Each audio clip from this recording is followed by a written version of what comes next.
A very good morning and good afternoon, everyone. Welcome to Tata Literature Live, the 11th annual Mumbai International Lit Fest and the first one to be completely digital, co-sponsored by Tata Steel and Tata Projects.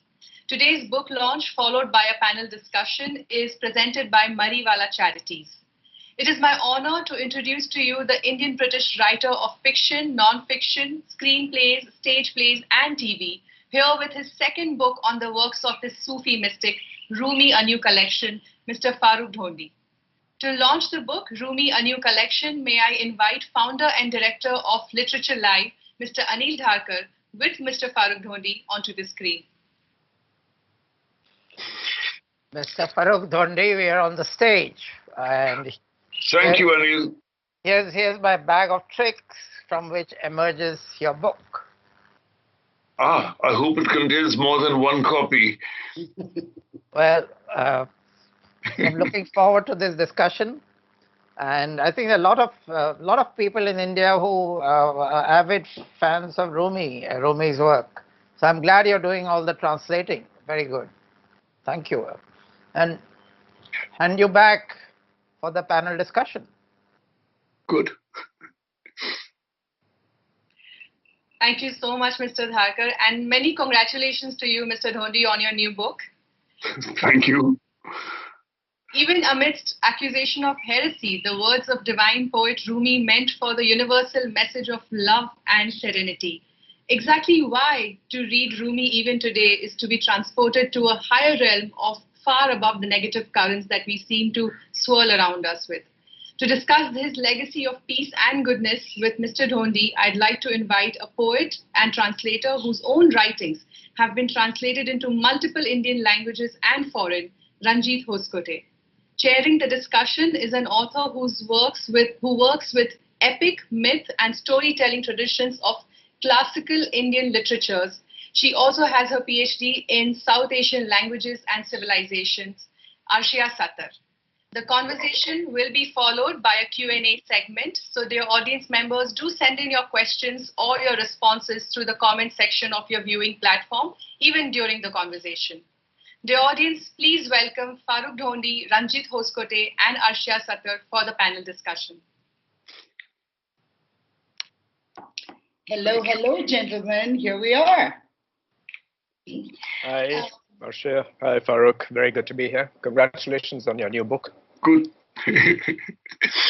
Good. So we are here primarily to discuss Farrukh's new book, Rumi, which Mr. Dharkar just showed you.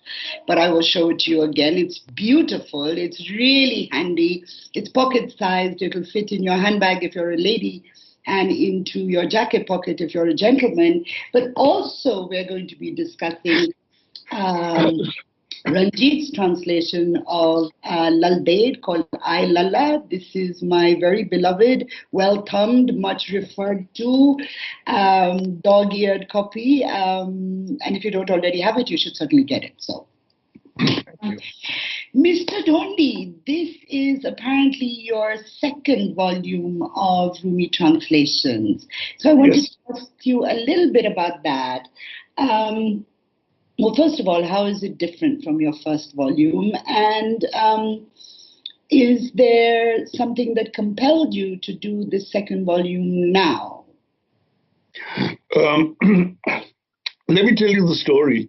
I'd heard of Rumi all my life because there were in the family some Persian speakers, being Parsis, grandfathers and so forth. And somebody on a trip to Australia gave me a book of Rumi translations. They were mostly by American writers. And I sat in the plane, and on the way, it was a long journey to Brisbane, I tried to read this book. And it just struck me as a load of rubbish because there was no rhyme, there was no reason, there was no rhythm, and it was full of Americanisms, American language, and mixed metaphors, and it didn't make any sense. So I left it on the plane. And when I went back to Bombay some months later, I told my Mamaji, I said that this Rumi that you keep talking about is a little rubbish, isn't it? And he said, how dare you? I mean, I thought he would, get me by the neck. And he began to recite in Farsi. He began to say this, that, and the other, and I said, hang on, what does it mean?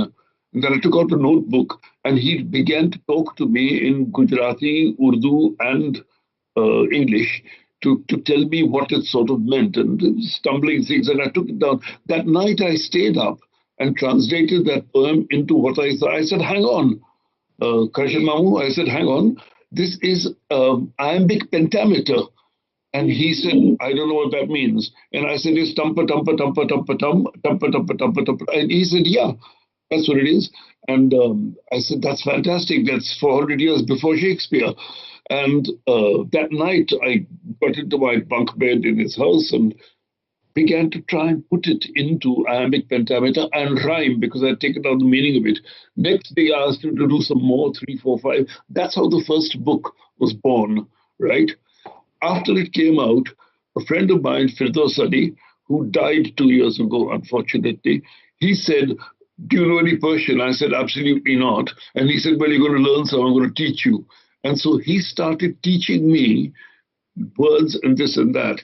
And I said, forget the words. I don't want to learn, teach yourself Persian. What I want you to do is translate into ordinary prose some verses. And of course, when we sat together and when he wrote me, he's written me 6 notebooks of rough translations, right, of Rumi.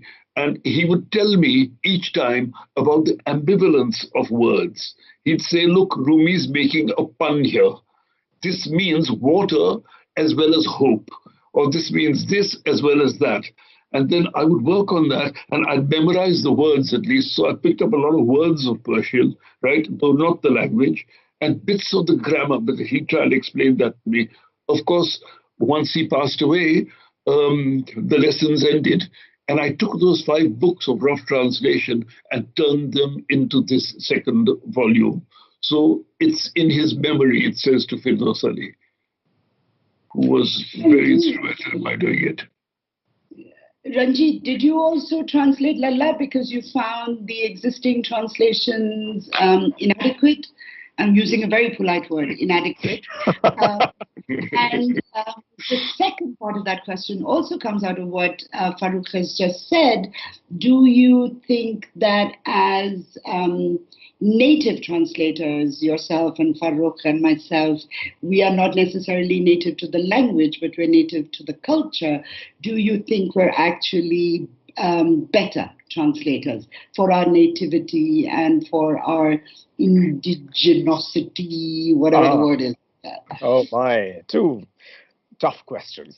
But Arshia, let me deal with the first one first. I was deeply dissatisfied with all of the translations of Lalla that I'd been reading for 2 or 3 reasons, which I'll summarize briefly. First, because many of them depended on a certain kind of poeticality. The idea that if you're translating texts from sacred literature from the East, then it has to be rendered in this strange, sonorous, archaic kind of idiom, which is part Edwin Arnold, for the most part Edwin Arnold, really. So it tended to produce a real dissonance. And very often I realized that translators were substituting images with commentary. They were trying to tell you that this was the soul or the overself or whatever it might be. This is a common affliction. It's not only Lalla, but many other mystics and saint poets, and you know this, both of you. So I really had to strip all that away and get back to the actual voice. And as I've said, it's not even a single voice. What you're looking at in the corpus of the Vak of Lal Ded is really the work of generations of anonymous contributors of different social locations, different kinds of people, men, women, pundits, peasants, scribes, Hindus, Muslims. So there's all of this incredible flavor and texture, which is brought to bear on the form, on the Vak, which is, as some people say, tetrameter. I don't really like that idea, because the Vak depends on a quantitative meter. It's not necessarily a syllabic count. But My point is that I wanted to preserve the robust diversity of the different voices that have gone into the Lalla. So my challenge as a translator was A, to strip away all the ornate Victorianism, and B, to get back to the robust diversity of the actual voice. And are we better placed as somehow native or people embedded within the culture? I'm not so sure, because I think in some cases there are absolutely marvelous translations that are done by people who come in from the outside. But there's no rule here. There's no single rule. Very often it also depends on sonic memories, on things you've imbibed, on auras of association that come to you from where you've grown up and what you've directly inherited. But I think there are ways of assimilating that even if you're coming from the outside. Yeah. Thank you for making that very important point, because I think in this time of sort of increasing nativities and aggressive nationalisms, it's important to remind people that we don't have an automatic right to a text, Absolutely, to a work, or to a poet. So I want now very much that we all get to hear a little bit from both of you, but I want to do a little bit of contextual introduction before we get to that. When I was doing my homework this morning, my detailed homework this morning for our session, I noticed that Rumi's historical dates he's located in the very early years of the 1200s.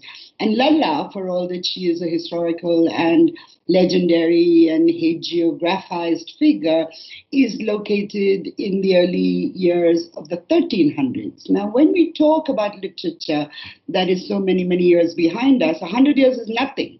You know, we say, oh, you know, they're almost contemporaries.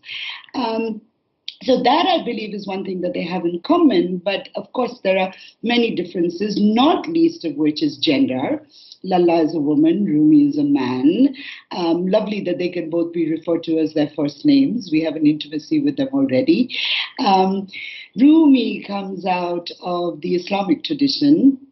Lalla locates herself very, very strongly in Kashmiri Shaivism, but there's a lot of other stuff going on there as well. And as Ranjit mentioned, we know that there is a historical Rumi, and it is, we believe, largely his works are the product of a single mind and a single person, whereas Lalla more accurately constitutes a tradition. In the way that Kabir does, you know, many voices, many centuries, many minds, many hearts, perhaps most importantly, many hearts. But keeping that in mind, I wanted, Farrukh, I think we'll go to you first. If you could read something that you really like from your second collection of Rumi. You've already told us how you respond to the meter, but perhaps you could talk a little bit about form. You know, what is a Masnavi? What is a ghazal? Is Masnavi a literary form? And then Ranjit, we'll take the same question to you. And if you could read a vaq or two and talk about your response to form and how both of you replicate or ignore meter and form in your translations and how important that might be. So Farrukh, long and complicated question, but I think a very easy answer. So if you would like to read for us, please, from your new book. Okay, let me, very simple sentence about form. The Masnavi is 24 volumes and they're all written in couplets. But he writes in several different genres, if you like. So he'll write little philosophical aphorisms sometimes. Sometimes he'll write a long parable, a story, in which a moral is implicit, a Sufi moral is implicit at the end, or even sometimes he would become explicit. He would turn from the narrative verse into a moral injunction as though he is talking to the reader himself. And of course, sometimes the narrative is extremely even bawdy, right? Because there was one poem which I translated all about sex between a general and a prostitute and an emperor and so on. And of course, the editor of this book rejected that one poem. They said, we'll publish the rest, but not this. And I don't know why, but it was... know why. He was being sensitive, yes. And I argued with them, but as one does with editors now and then, but they rejected it. And so they threw that poem out. I'm not going to read it. It is obscene, as Rumi wrote it, right? And out of all the genres, some are funny, some are aphoristic. I want to pick this one because it's reminiscent of the Laldev's stuff. I was amazed when I read Laldev some time ago, Ranjit's translation, that a Shaivite tradition had absorbed Sufism. I thought that the only Sufism was either the kind of, the Kabir tradition, or it was the Vaishnavite tradition which picked up from the Bhagavad Gita, right? I didn't know that old Shambho was associated with Sufism at all. So I'm going to read in tribute to Ranjit's translation something quite close to what the Laldev poems or Ranjit's translation might have been. It's called Why Fear Death. Starting life as a grain of dust, I died and passed into the life of moving things, which in turn became creatures of the tide and crawled to earth and to the air with wings. Then these creatures gave way to humankind. Death is the stepping stone to higher states. So one day I shall die and hope I find myself admitted through heavenly gates, where angels dwell and in time also die, and thus transformed I'll shed the angelic shape and become that which neither brain nor eye can imagine or see, this last escape to non-being, where forms do not exist, united with his single cosmic mist. It's very Bhagavad Gita. It's very Atma into Brahma, if you like. And that's the Sufi tradition, which of course, today's fundamentalist Islam would discount or disown. Is that all right? No, I'm very struck in this poem by the rhyme and the rhythm. And I think that's what you mentioned, that when you first yes, worked. I've tried to stick to that form. You know, in every small verse even, I've tried to render the form that Rumi used. Obviously, sometimes I do use the couplets. Sometimes I have gone into the ghazal form, which has, you know, similar endings to lines and so forth. But of course, in a different language, you've got to stick with the idiom of the language, with the sensitivity of the language that you're translating into, while trying to retain the culture of the one from which you're translating. It becomes a kind of chess hobby. You know, you're moving here and there, and you memorize things. So. Yeah, I think that's exactly the point, that whether it's Rumi or Lalla, they become cultural memories. You know, people know them by heart. They quote them at appropriate times. You know, it's a deeply internalized appreciation of not simply the poetry, but the poet as well. So the fact that in English you put it into an easily memorable mnemonic vocabulary, I think is going to be something you know, we'll have absorbed these poems in ways that we don't even realize when we read your work. Ranjit, how did you handle rhythm and rhyme and meter, particularly because your own poetic voice is so very strong. And how do you bring Ranjit the poet and Lalla the poet together, and how easy or difficult it is to work with Bach as a template? Okay. You know, for me as a poet, this was a long apprenticeship. It went on, as you know, for about 20 years with one thing and another. But I saw myself as an apprentice to this voice, this polyphony of voices that came from a certain distance. And it really had a transformative effect on my own work in terms of the spoken voice, in terms of texture and tonality. I learned a great deal. I feel that my poetry was broken and remade through this translation, which to me was an act of devotion in a certain way. And in general terms, I knew that I could not really replicate the Bach, because the Bach, as I've tried to show, it tends to be seen as some kind of isolated form, but it's really not. It's part of a pan-South Asian family of meter, which we sometimes call the Doha. Yeah. So the Bach is a quatrain. Each line has 4 beats. It's tetrametric in the way it works. And maybe I'll just read one and see, just talk about it a little bit. This is how it goes in the original. Amipan sodaras navicheslaman, katibozi dei myon metidi tar, amin takin ponuzen shaman, zuv chumbraman garagatsah. And this translates as, I'm towing my boat across the ocean with a thread. Will he hear me and help me across? Or am I seeping away like water from a half-baked cup? Wander, my poor soul, you're not going home anytime soon.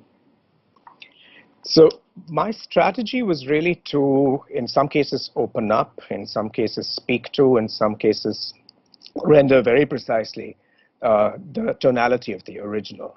But it was, in practice, very, very difficult to convey the exact compression of the Bach, because that's the nature of the language. I think as translators, we accept that there's a gulf between the languages that we're working with. And sometimes you make up for deficits or losses by something else that you bring into the translation. So for me, I focus on the advantages, the things you can do in the language you're translating into. How do you bring this poetry out of some sealed, embalmed notion of scripture, and how do you bring it back into a possibility that it could be memorable for a new generation with different speech rhythms? So that at least for Lalla, that was my strategy.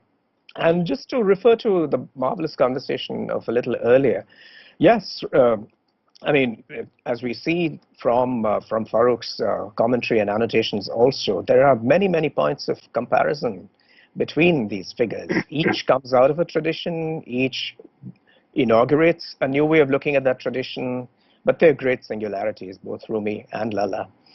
And I also feel that in Lalla's case, for instance, she really embodies a certain confluence between a Shaivite tradition that doesn't just stop in the 14th century. It continues in some way. It continues in dialogue with the new Sufism, the forms of Sufism that come into the valley.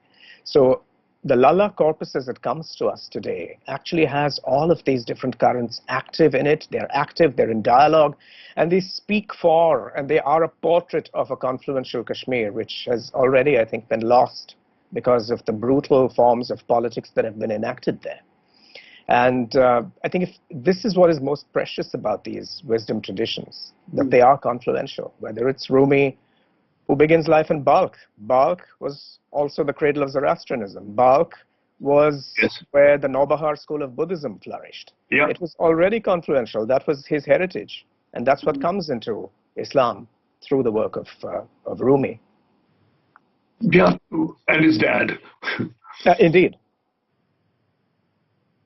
And maybe Ghazali. Well, we don't know, how it originated. But what did strike me was this, which I did not know, it was in education, that Shaivism had any element of Sufi in it, or any absorption of the Bhagavad Gita, of Shankara's Bhagavad Gita's message, really, because I mean, to me, Shaivism always was associated with Ravan or smoking dope or, you know, Natraj dancing. Or I didn't know that it had this philosophical tradition that rendered itself in a completely Sufi way, you know, absorption with the final Brahman.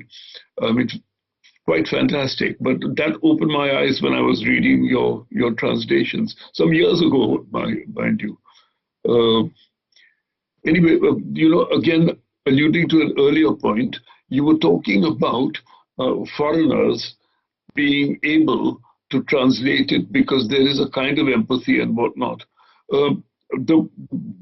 The translations I find very beautiful, but dated because they are in Victorian form, are by two English professors called Nicholson and Arbery.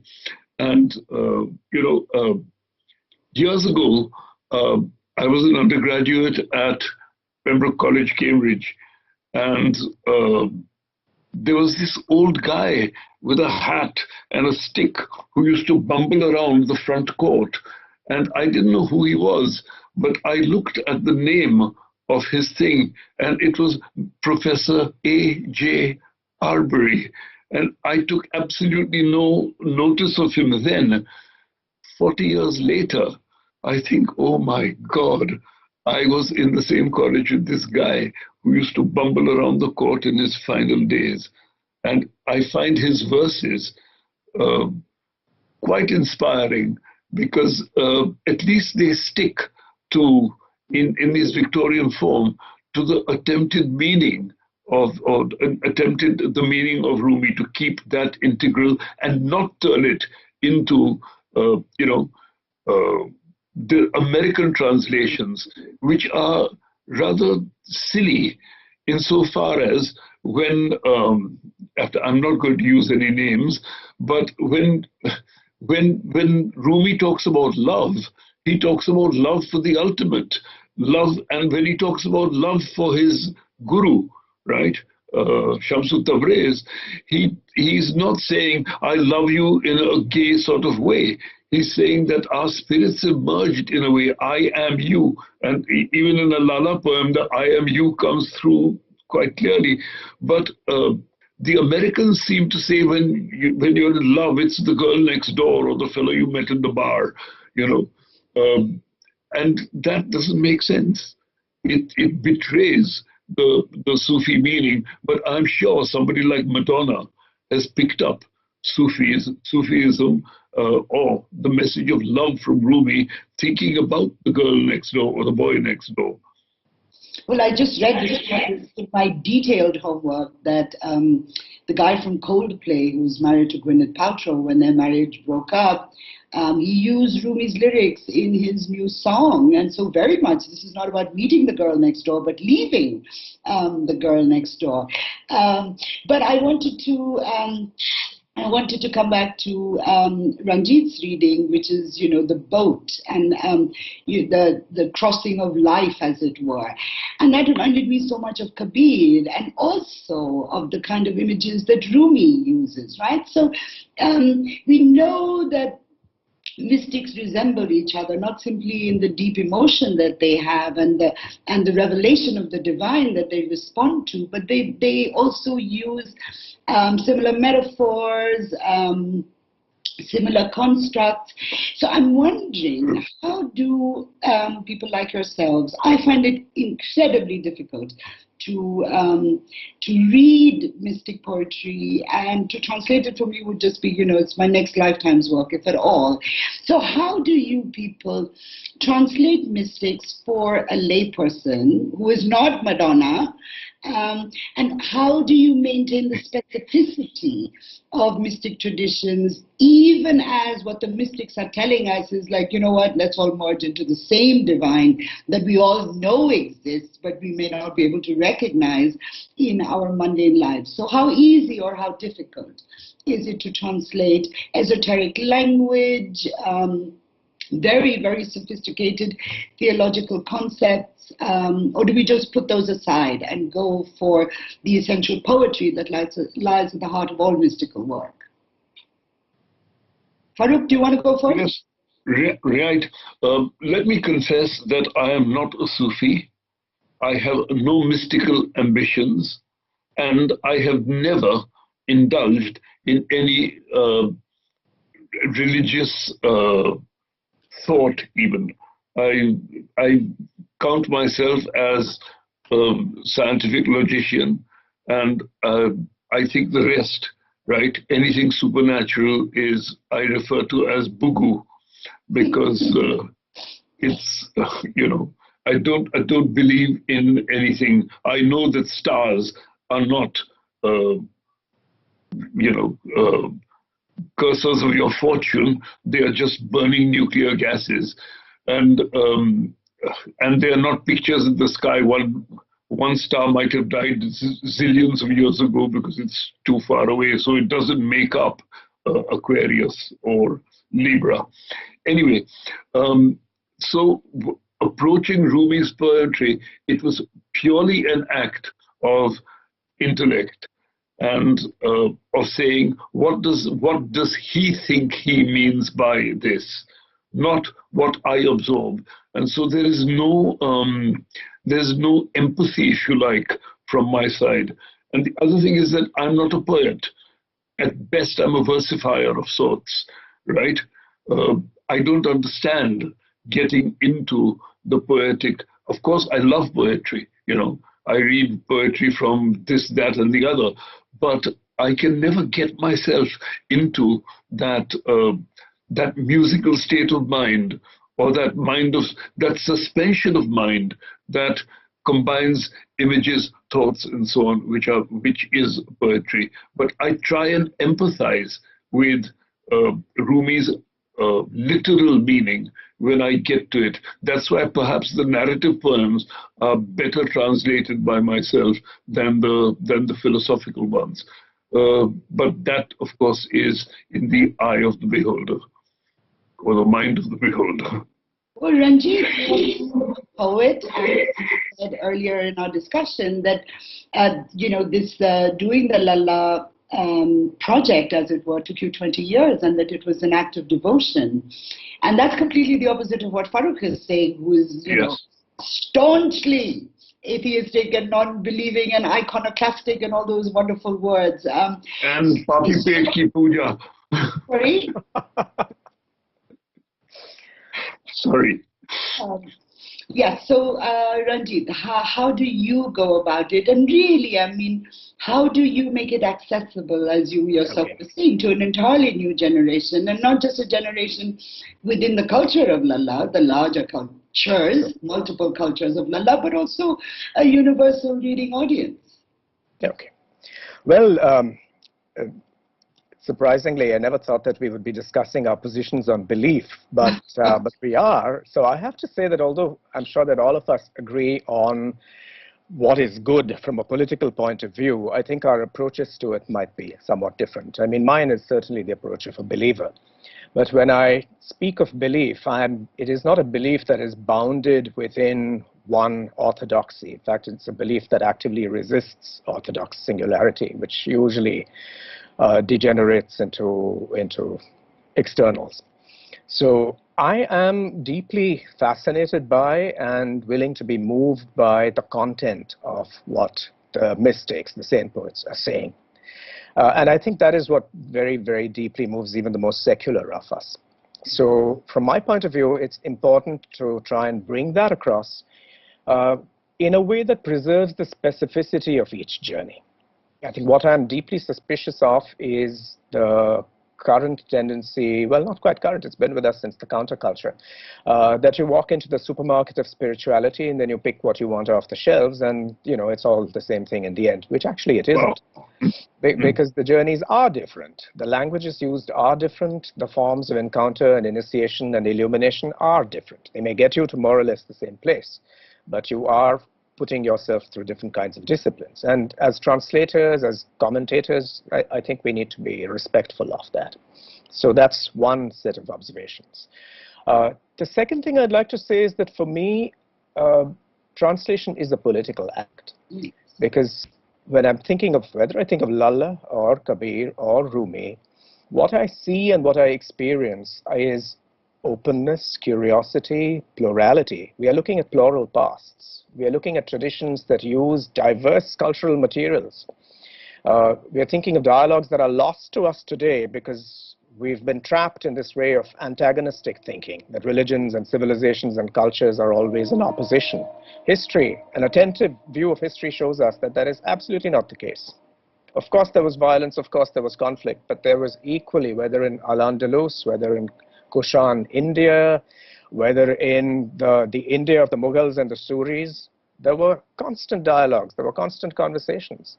We're forgetting that the Prema Khan of the 14th, 15th, 16th century was a Sufi form. If you just read it like that, you'd think it's some kind of Hindu romance. And then you wake up and realize that it's actually a Sufi account of the soul's journey.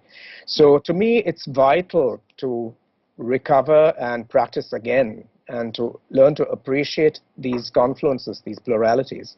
And I think as a translator, certainly that has been my effort with the Lalla corpus, and which for me extends from the actual body of the poem to the other apparatus that we as translators have at our disposal. The introduction, the commentary, the annotation, all that to me is part of this act of devotion to plurality and confluence and to what is actually coming through from the voices of these questers. Yeah, thanks, because, sorry, Farrukh, did you want to say something? No, I was just saying that, it's not that I'm not interested in mysticism. I am extremely interested in mysticism. So, when I look at the Hindu scriptures, I'm not interested in the Vedas, but in the Bhagavad Gita. I even think Mahatma Gandhi's translation of the Bhagavad Gita is not accurate because it's too materialistic. Whereas, the other translations of the Bhagavad Gita lead me into a deep interest in what these mystics are saying. I may not believe it, but take other religions, Christianity. I don't believe that in virgin births, but I mean, the ethics of Christianity are fantastic. And I've always said that any man who can turn water into wine, that's my man. Because otherwise, the Sufi mysticism really interests me as that manifestation of passing into into a kind of oblivion, into atoms and space, which again the Bhagavad Gita speaks of in its physics manifestation. So all that sort of interests me, and that will keep me engaged forever, for as long as I live. But religious feeling and belief in gods and stuff, yes, but that's ethics. That's not God. So, continuing along this same path for just a little bit longer, and the specificity of mystic traditions, even though they all seem to strive for a universal love, a universal single absolute reality to which we all belong, we have to recognize it, and there are many disciplines and paths that can take us there. But to remember that mystic traditions are specific, right? And the supermarket philosophies, the bumper sticker Rumis, the WhatsApp messages, Rumi said this, Rumi said, Rumi's all over the internet, right? You think he has something to say on everything. Maybe he does. But how then do we, in our own work, in the way we present mystics, through our translations, and as Ranjit said, through our introductions, our commentaries, our references to other translations that have come before, how do we maintain the religious traditions from which these mystics speak? One of the very, very common accusations against older translations of Rumi is that where's the Islam? In this sort of general Islamophobic environment, Rumi has become universal because he's been decontextualized, he's been de-Islamicized. We see the same thing happening with Lalla. she's contested. As Kashmir is contested, as there is religious ferment in Kashmir, Lalla becomes the location, the ownership of Lalla becomes one of the locations of that conflict. So, Farrukh, given that you claim distance from belief, right? How do you keep Rumi rooted in Islam, which he was? And Ranjit, how do you locate Lalla in the multiple religious traditions that she manifests? See, Rumi has been called, the Masnavi has been called the Quran in verse. And of course, what Rumi has picked up is not injunctions about the relationship to God, or that God writes books or any such thing, but he's picked up all the ethical messages of the Quran, and that's where the Islam of Rumi enters the Masnavi. So all the morality that he is pronouncing through his parables and so on are from the Hadith or from Quranic teachings. So he doesn't actually ever point. He never says this is from that verse of the Quran. But the Quranic allusions are constantly there. There's always, especially from the bits in the Quran which have not philosophical but narrative allusions, he uses those again, right? And it has been called the Quran in verse, not because he's actually mentioning any Quranic verse in any of the surahs of the Quran, but because the morality is how he interprets Islam. And of course, even at that point, his father had to leave the Persian court and seek refuge in several different cities, ending up in Rome, in Roman Turkey, and because he was opposed, the Sufi Islam became an enemy of juridical Islam. Yes. And the thing about the Hindu tradition, the Arya tradition, is that there is no juridical, even though today some politicians might say that there is a juridical Hinduism. Hinduism has always been a kind of dharma, a way of life, a complete calling on life rather than a religious ritual. Even though there are, of course, from the Ashwamedha onwards, zillions of rituals. Ranjit? Yeah, I want to just extend that a little further to the context of Lalla. I think what we're seeing in Lalla is the dramatizing of the conflict between what you might want to call an orthodox canonical spirituality on the one hand and an experimental spirituality on the other. So, and I think this is a strain that has been present in Indian South Asian culture from the earliest times, whether it was as between the Brahmins and the Shramans. There were always these two different sources, and that gets translated in every religion. In an Indian South Asian Islamic context, for instance, you have the alim, what Farrukh calls the juridical Islam, that kind of Islam, but you also have the musts, you have the kalandars, you have the people who speak from a different kind of consciousness. So when I think about Lalla, this is very key to me. The way in which there's an experimental, constantly self-reflexive spirituality that's crafting itself on the go. And in my view, the work of Lalla is the single most powerful way of opposing everything that is going wrong in Kashmir today. It's a confluential corpus that brings things together. It's a corpus of convergences, of dialogue, of adaptation and absorption. It is the ground where people have compared fana with moksha. It is where they have thought about how to lead an ethical life. It is where people have asked themselves, what is the meaning of transcendence? How do we make that journey? And Lalla, I think, is the single most powerful way of opposing everything that is going wrong in Kashmir today. It's a confluential corpus that brings things together. It's a corpus of convergences, of dialogue, of adaptation and absorption. It is the ground where people have thought about how to lead an ethical life. It is where people have asked themselves, what is the meaning of transcendence? How do we make that journey? And what are we seeing in Kashmir today and in India at large? We are seeing division. We are seeing people pulling away and trying to assert purity and monopoly over these things. This is not how we have ever been in South Asia. And it's certainly not how we've been in Kashmir. So that is why I think that a real attentiveness to the Lalla corpus would remind us that it's completely fatuous to try and prove that she was only Shaiva or that she was only Sufi. Her work defies that. The poems, the works defy that way of thinking. They actually invite us to be plural, to not stick to these narrowed notions of what constitutes cultural or religious selfhood. Absolutely.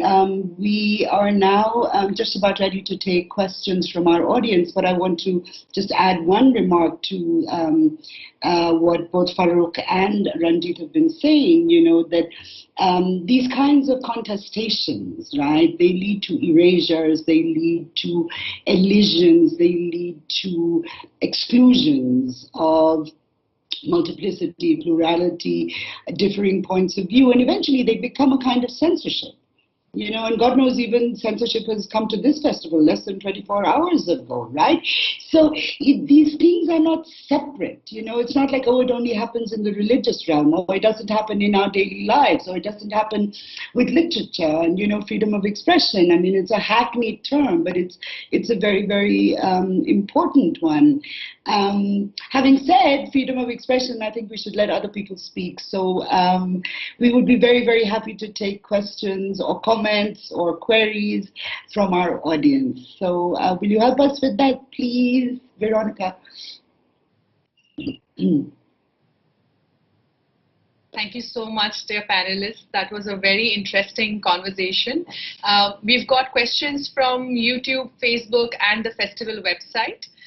Here's a question for Farrukh sir. Rumi seems to have enjoyed a new lease of life on the internet. There are so many social media pages dedicated to Rumi. But do you feel this prevents people from engaging with Rumi more deeply? I'm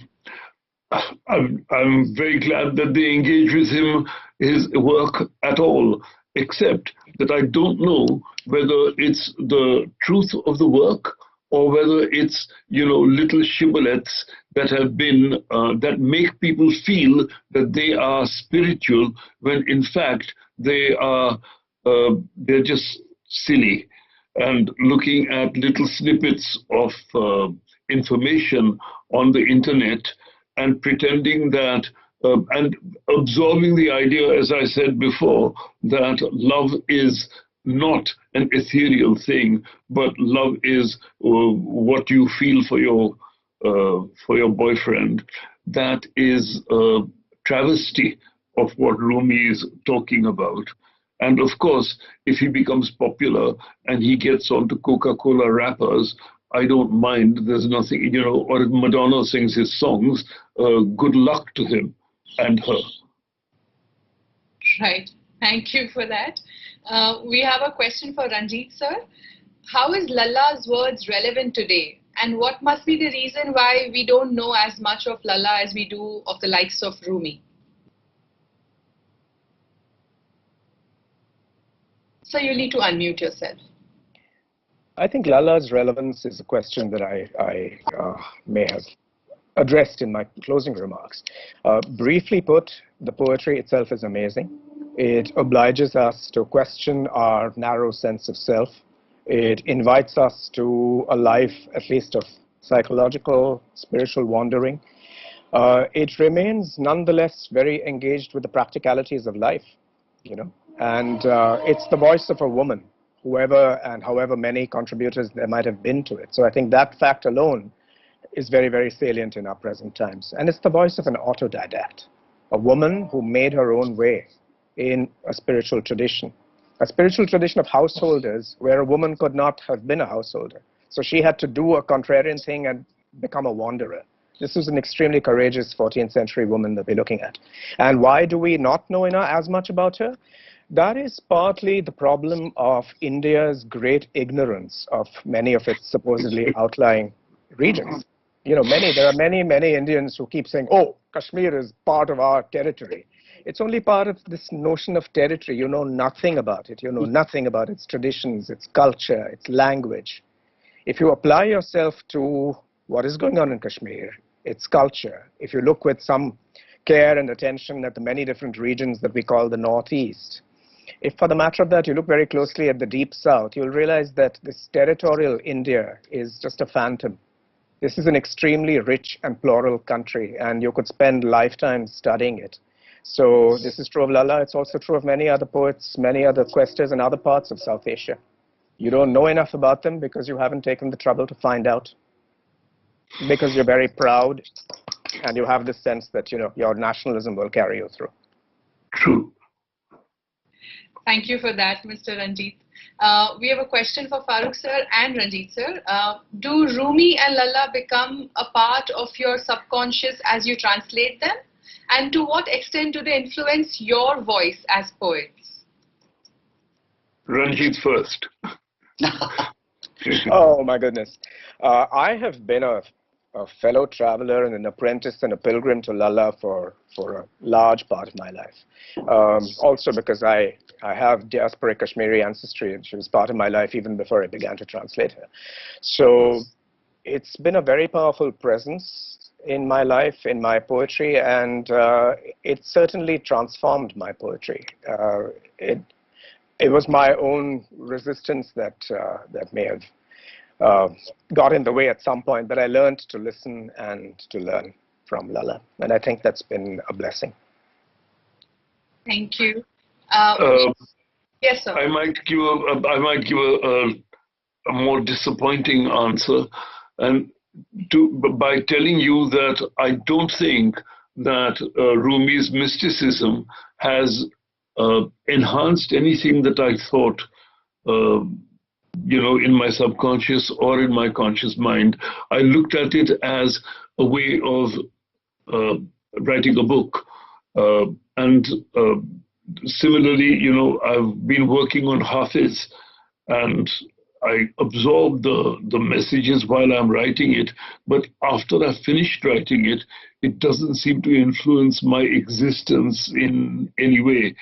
If I have believed in the message of the Bhagavad Gita, the profound Advait Vedant, then that stays with me as part of a scientific reality, really. It's part of physics rather than a mystical thing.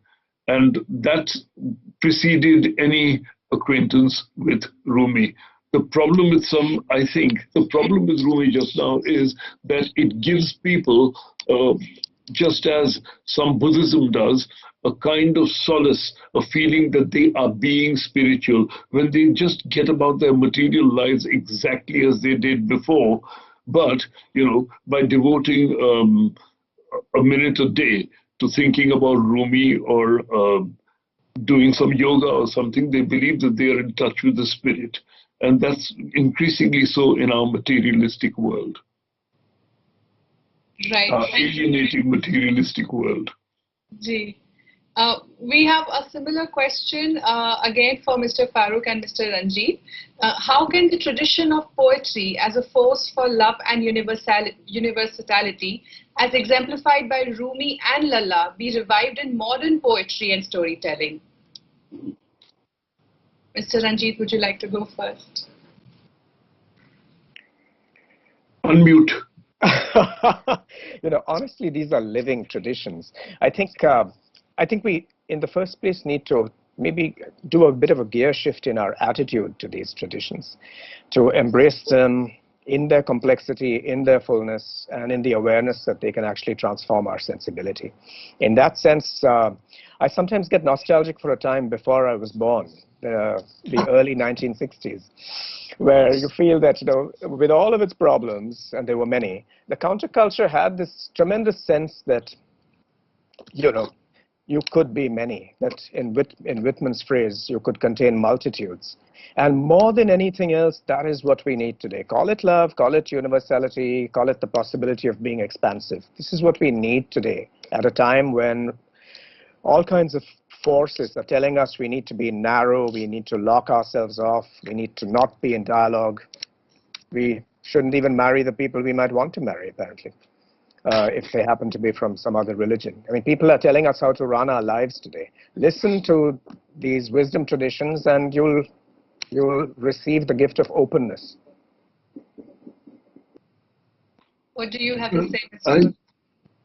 I don't know that poetry has ever done more than entertained and instructed the mind, because from way back, from Homer and the poetry of the Mahabharata, people have been taught this and that and the other through this poetry, and they've enjoyed it, and it has enhanced the imagination in their lives. But I don't think it has affected their conduct, because if you look at history, it's full of absolutely anti what Rumi would stand for, or what Lalla would stand for, or even what, Homer was all about war, and the Mahabharata was all about war again, but I don't know if the message of Krishna, of following dharma, actually penetrates history and the behavior of people. But certainly it affects the minds of some, and it gives you music, and it opens the doors of imagination, and that's what poetry does for me, from way back to now, to modern poems also. I suddenly see something that I would never have seen had I not read Adil Jasawala or Ranjit Hoskote. Farrukh, another question for you. Is there a story behind Rumi's most popular quote, "The wound is where the light gets in"? I don't know whether there's a story behind that particular one. I've only heard about, the popularity of his Song of the Reed, right? And his love for Shamsu Tabriz and so on, and the poems of that. And there are these quotes which come because popularisms from America turn up and pick on these particular quotes. I don't even know, which poem that particular quote comes from, or whether I translated or somebody else did in English. I see. Isn't that a Leonard Cohen quote? I think it was Cohen, yeah. Yeah, Is it a Leonard Cohen quote? Is it? Did Leonard Cohen pick it up and put it in his song? I don't know, maybe Rumi, who's everywhere all the time, just, took it out of Cohen and said, "Hey, guys, this is mine." No. It could be a Sufi cover version. Right. Yeah. We have a question from Mr. Arun G. What about Sufism makes everyone so curious and also appeals to many from all faiths? More insights on that? Ranjit? Okay, let me briefly say that I would also be a little cautious about taking Sufism away from the broad tradition of Islam. And Shahab Ahmed, who was a great scholar who unfortunately died very young, reminded us that rather than speak of Islam in uppercase I, one should speak of the many Islams. And that is a far more productive way of seeing how the creative religious imagination has operated in the world of the many Islams. And then you see that Sufism is not, the Sufis are not the good guys as against those bad guys. There are no good guys and bad guys. Remember that jihad in the current form is a part of the 20th century. It's part of global modernity. Over against that, there is the message of Sufism that does have the power to include, to transcend. But let us not take it away from its actual anchorage in a particular set of religious traditions and practices. We have to be respectful of this. We cannot just pull it out of the air and say, this works for me. If it really works for you, you should have the capability of following it through to its source and to respect that source. Yeah, I think all the, most of the monotheistic religions, especially Islam, has that branch of Sufism in it. in Christianity, there is the strict going to church tradition and doing the rituals and celebrating Christmas, but there is also St. John of the Cross, there's Duns Scotus, there's dimensions in Thomas Aquinas, which take you into the mystical territory. And so also with the Father, Son, and the Holy Ghost. I mean, one always understands what the Father is and who the Son is, but who is this Holy Ghost? The Holy Ghost is the spirit of the intangible spirit of Christianity that has spread through the heart of humanity. That's what it's supposed to be. So there is a mystical dimension in most religions, except perhaps Zoroastrianism. Get into trouble for that one. And even there, all religions have a zahir and a batin. There's that which is the face that's turned to the world, and the esoteric that draws you within. So I completely agree with you. All Zoroastrianism too, but that's another discussion. Yes, but it's certainly Hinduism in vast quantities. That's what the Gita is all about. I think it's time for us to wrap up the session. Arshia ma'am, can we have your closing remarks on the discussion and the discourse at large, please? Thank you both, Farrukh and Ranjit. It's been a real pleasure, not simply because of the books that you've made, but also for your very, very candid confessions this afternoon. And but I do want to say to the people that have been listening, and I hope there are many. Thanks to Farrukh and Ranjit, we can go to Lalla, we can go to Rumi. You can go to them for their poetry, you can go to them for their religious truth. But whatever it is, it's very important to remember the context in which these works were created. So forget the meme, forget the bumper sticker philosophy. Do, as Ranjit said, go to the source. And as we read, especially in our very, very dark and troubled times, I think it's important that we read to be challenged, not only to be comforted. And I think Rumi and Lalla, in these wonderful new translations from Farrukh and Ranjit, have given us that, just that. So now go to your Amazon button, press buy now, place in cart, and take Lalla and Rumi into your hearts tonight. Thank you very much, Ranjit. Thank you, Farrukh. Thank you, Tata Lit Live. Thank you. Thank you. This is lovely. Thank you so much, Arshia ma'am and Farrukh sir and Ranjit sir, for that conversation. So poetic and so interesting. Thank you so much. Dear audience, you can check out the newly launched book, Rumi, A New Collection, at tataclick.com. The next session that you can quickly hop into is Time Past to Time Future, which is scheduled to begin in the next 15 minutes. To know more about today's various other sessions and conversations, you can check out the festival schedule at tatalitlife.in. This session was presented by Mariwala Charities. We hope you enjoyed this discussion. Thank you so much for being with us at Tata Literature Live. Have a wonderful evening.